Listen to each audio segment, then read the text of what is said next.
Salut, c'est Yann, j'espère que tu vas bien. Alors aujourd'hui, je voudrais partager avec toi 7 étapes pour développer ton business en ligne. Cette vidéo, elle est à la fois pour les débutants qui n'ont pas encore de business en ligne mais qui voudraient en créer un, que pour ceux qui gagnent déjà 5 000 € par mois, 10 000 € par mois sur Internet mais qui voudraient aller encore plus loin.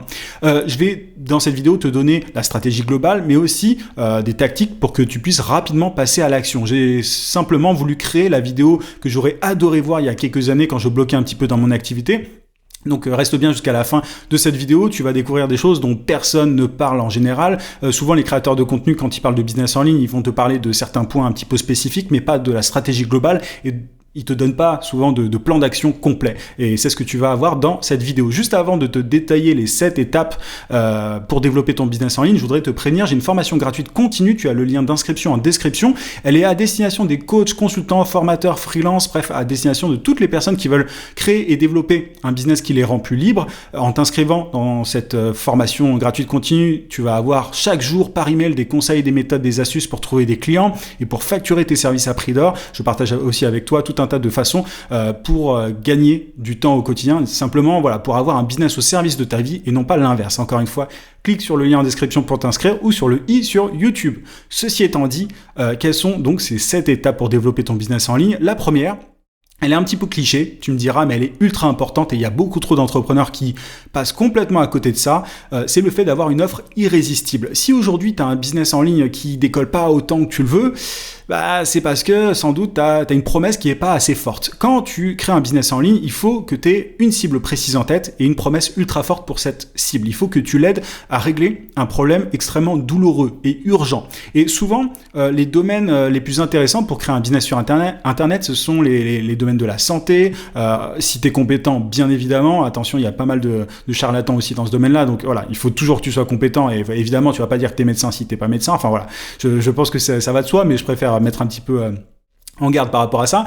Il y a aussi le domaine des relations sociales, de l'argent, tu vois, du business. Moi, c'est le domaine dans lequel je suis. Et tout ce qui est passion. Par exemple, si tu veux enseigner aux gens la guitare, c'est un business qui est tout à fait possible et tu peux vraiment très bien gagner ta vie en enseignant un sujet comme celui-ci. Donc, il faut vraiment que tu règles un problème précis pour une cible précise. Et peut-être que voilà, si tu es bloqué aujourd'hui, c'est parce que ton problème, le problème que tu règles n'est pas assez douloureux, n'est pas assez important pour les personnes que tu cherches à aider. Donc revois ça, réfléchis bien à ça et regarde bien si tu es dans le domaine de la santé, des relations sociales, tout ce qui est passion ou business. Et si c'est le cas, tu es déjà pas mal sur la bonne voie. Deuxième étape ultra importante, une fois que tu es au clair sur ta promesse, d'ailleurs petit aparté sur ta promesse, mais souvent, si ce que tu proposes n'existe pas, c'est souvent une mauvaise idée, simplement parce qu'il y a généralement pas de demande. On adore l'idée d'être pionnier dans un domaine, mais au départ, si tu as vraiment envie d'assurer le coup, essaie de voir si d'autres personnes sont à peu près dans le même domaine que toi. Si c'est le cas, c'est une bonne chose. C'est pas du tout, la compétition est une bonne chose. Ça te montre simplement qu'il y a de la demande et qu'il y a des choses à faire. S'il y a personne, en revanche, c'est un peu plus risqué et je te recommande pas du tout, de te lancer dans ce projet-là.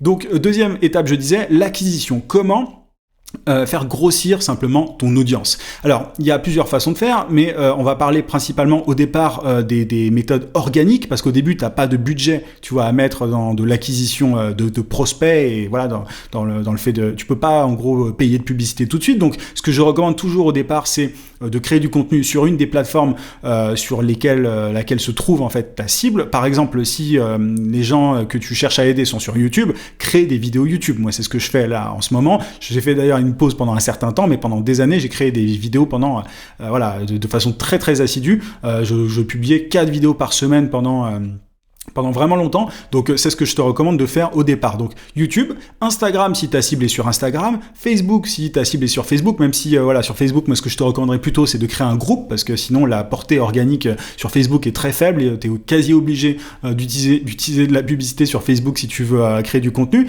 Et enfin LinkedIn si ta cible est sur LinkedIn. Mais ne va pas sur 40 plateformes en même temps. Moi, au départ, j'ai commencé par YouTube. Et c'est après que je suis allé un petit peu plus loin. Je vais en parler par la suite. Mais au départ, il faut vraiment que tu aies une cible précise, une promesse précise et un canal d'acquisition spécifique. Il faut vraiment pas en avoir 2, 3, 4. Souvent, on essaye d'aller un petit peu partout. On veut faire un podcast, on veut faire une chaîne YouTube, on veut faire Voilà, enfin, on va aller sur Instagram, etc. C'est ultra casse-gueule, c'est ultra compliqué. Et même aujourd'hui, moi, voilà, tu vois, je suis pas partout parce que simplement, c'est un peu galère. Et voilà. Donc, parce que ouais, après, il y a des canaux simplement qui sont plus intéressants pour toi que d'autres. Tu vois, si souvent on se rend compte qu'il y a un canal, moi, par exemple, YouTube, c'est le canal le plus intéressant pour moi. En plus, parce qu'aujourd'hui, j'ai déjà une certaine audience dessus, donc je sais qu'on peut me découvrir beaucoup plus facilement via YouTube. Donc, j'ai tout intérêt à me focus sur YouTube. Donc, trouve ton canal d'acquisition le plus intéressant pour toi au départ. Et si tu te dis que tous les canaux sont pertinents pour toi, tu te trompes sans doute. Choisis-en un seul, vraiment un seul, et focus-toi dessus. Crée du contenu très régulièrement. Et évidemment, renseigne-toi sur chacun de ces réseaux-là. Par exemple, sur YouTube, ça sert à rien de créer du contenu tous les jours. Pendant un certain temps, c'était le cas. Il y avait pas mal de créateurs de contenu qui publiaient tous les jours. Aujourd'hui, c'est vraiment plus le cas. Tu peux être un peu moins régulier. Mais enfin, non, il faut être régulier, mais c'est-à-dire que tu peux être un peu moins bourrin au niveau de la publication. Donc voilà pour ça, donc crée du contenu régulièrement. L'autre étape, une fois que tu as mis tout ça en place, tu vois, une fois que tu commences à faire grossir ton audience, il faut que tu sois au courant d'un truc, c'est que si tu veux vendre des formations ou du service par la suite, ça se fait par email principalement.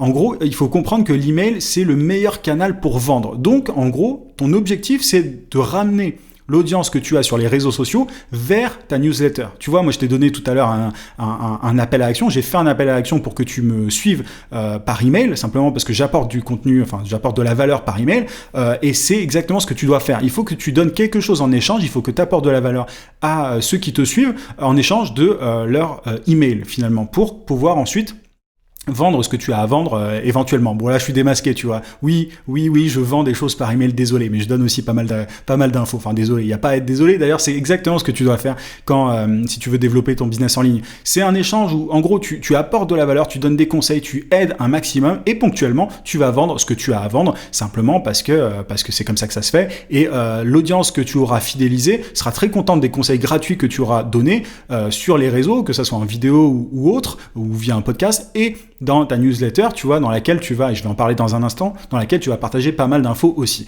Donc, il faut que tu aies créé ce qu'on appelle un lead magnet. C'est en gros une ressource gratuite que tu vas pouvoir donner en échange des coordonnées de ton audience. Là, moi, je fais une formation gratuite continue par email. En gros, j'envoie un email tous les jours, tu l'as compris, et c'est ce que je donne en échange. C'est-à-dire que c'est un énorme boulot de ma part. Je donne tout un tas d'infos, de conseils via cette newsletter quotidienne. Donc, c'est ça que je donne en échange des coordonnées des personnes qui me suivent. Donc, ça, il faut vraiment que tu sois au courant. Il faut amener les gens des réseaux sociaux vers ta newsletter. Donc il faut que tu aies quelque chose à donner. Faut pas se contenter de dire coucou, j'ai une newsletter, inscris-toi, le lien est en description. C'est pas du tout ça. Il faut apporter quelque chose en échange, parce que sinon les gens vont simplement pas te donner leurs infos comme ça.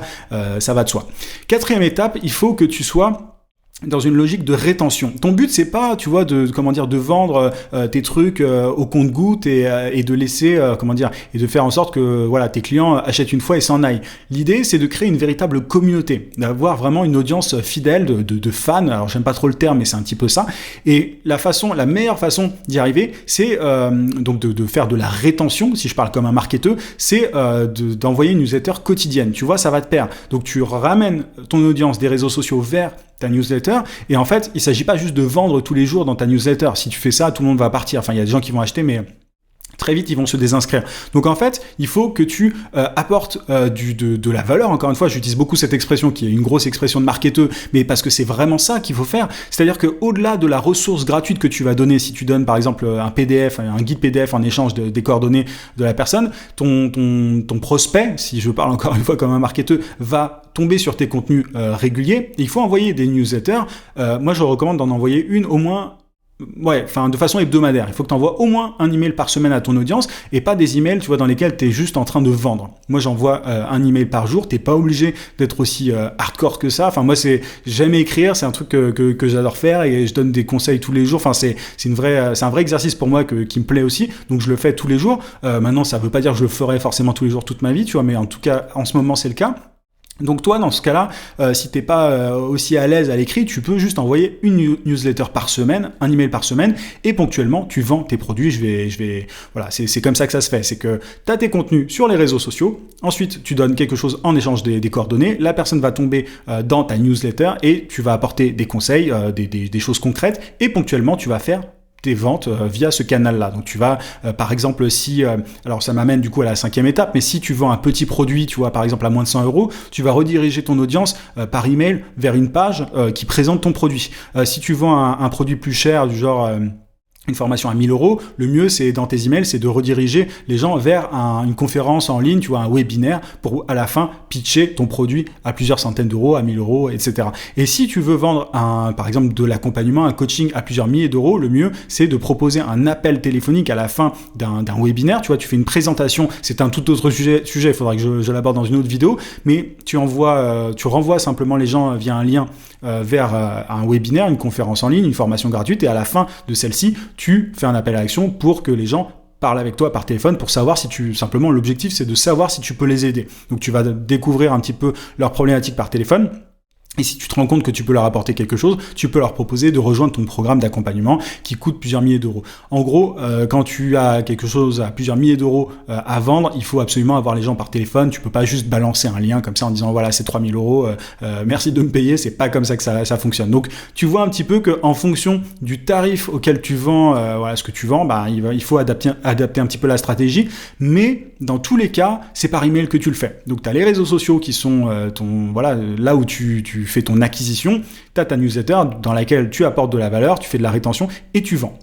Et ensuite, la 6e étape dont je voulais te parler, c'est la partie publicité. Tu vois, une fois que tu as ça qui tourne, parce que là, je t'ai donné concrètement la stratégie complète, tu as juste à passer à l'action et tu auras des résultats, mais voilà, il faut bosser, tu l'as vu, il y a rien de magique. Mais une fois que tu es arrivé à un certain stade, tu vas pouvoir générer pas mal de revenus comme ça. Moi, j'ai fait du contenu, enfin, j'ai fait de l'acquisition de façon organique pendant longtemps avant de me mettre à la pub, tu vois, avant de vendre quoi que ce soit via de la pub. Mais au bout d'un moment, si tu as envie d'amplifier tes résultats, donc c'est la 6e étape, il faut passer à la publicité. Tu peux utiliser la publicité Facebook ou YouTube. Ce sont deux sujets, voilà, assez profonds. Moi, j'ai parlé pas mal de publicité Facebook sur ma chaîne YouTube, donc je t'invite à aller regarder les vidéos sur le sujet si ça t'intéresse. Mais en gros, au bout d'un moment, voilà, t'as peut-être, quand t'as gagné un petit peu d'argent déjà et que t'as de quoi investir dans ton business, tu peux placer une partie de tes gains dans de la publicité Facebook ou YouTube en fonction de là où est ta cible. Mais voilà, c'est un passage qui est quasi obligé au bout d'un moment parce que au départ, tu vois, t'as la flamme, t'es ultra motivé pour créer du contenu, etc. Et à un moment,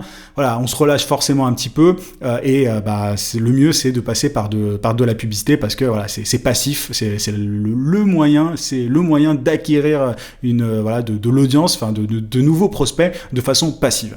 7e et dernière étape dont je voulais te parler, c'est la délégation. Parce que tu crées pas un business pour bosser 24 heures sur 24, 7 jours sur 7, etc. Au départ, comme je te le disais, t'es ultra motivé, t'es vraiment à fond dans ton business et tout. Tu peux avoir un rythme de travail assez élevé. C'était mon cas au départ. Moi, j'étais à fond et je voyais pas le temps passer. Mais au bout d'un moment, il faut déléguer parce que sinon, tu passes ton temps à faire des factures, des trucs et c'est juste pas possible. Moi, je me suis mis à déléguer beaucoup trop tard et j'aurais dû déléguer bien plus tôt, tu vois, notamment le support client parce qu'il y en a toujours forcément quand tu vends notamment des petits produits et que tu as pas mal de clients, derrière forcément il y a des gens qui posent des questions, etc. Il faut pouvoir leur répondre. Donc, la première chose que je déléguerai à ta place, c'est la partie administrative, support, etc. Et tu peux notamment faire appel à un assistant virtuel ou une assistante virtuelle pour t'aider là-dessus. Tu peux aller en trouver, il y a pas mal de sites et moi je te recommande simplement d'aller sur LinkedIn pour en trouver. Il y en a beaucoup. Et une fois que tu as ça, déjà, tu vas être vraiment plus serein et tu vas pouvoir te concentrer plutôt sur la création de contenu, etc. Les choses que tu ne peux faire que toi. Maintenant, si tu vends tes services, tu vois, ou de l'accompagnement, du coaching, ce que tu vas pouvoir aussi déléguer et vouloir déléguer au bout d'un moment, c'est la partie plus commerciale. Par exemple, moi, je prends pas d'appel téléphonique parce que je peux juste pas gérer ça. Tu vois, je peux pas à la fois créer ma newsletter quotidienne, faire des vidéos, gérer mes publicités, créer des formations, gérer les personnes que j'accompagne en coaching et avoir des personnes au téléphone tous les jours, c'est juste infaisable. Donc ce que tu peux faire, c'est déléguer cette partie-là à un commercial et tu peux aussi en trouver sur LinkedIn, on appelle ça un closer dans le domaine du web marketing, mais c'est concrètement c'est un commercial qui s'occupe des appels téléphoniques. Mais si tu suis chacune de ces 7 étapes, tu vas pouvoir créer un business en ligne qui est au service de ta vie, qui te permet d'être plus libre et ce sera un business dans lequel tu pourras te concentrer sur les quelques points, enfin sur les choses qui t'intéressent, tu vois, et sur les choses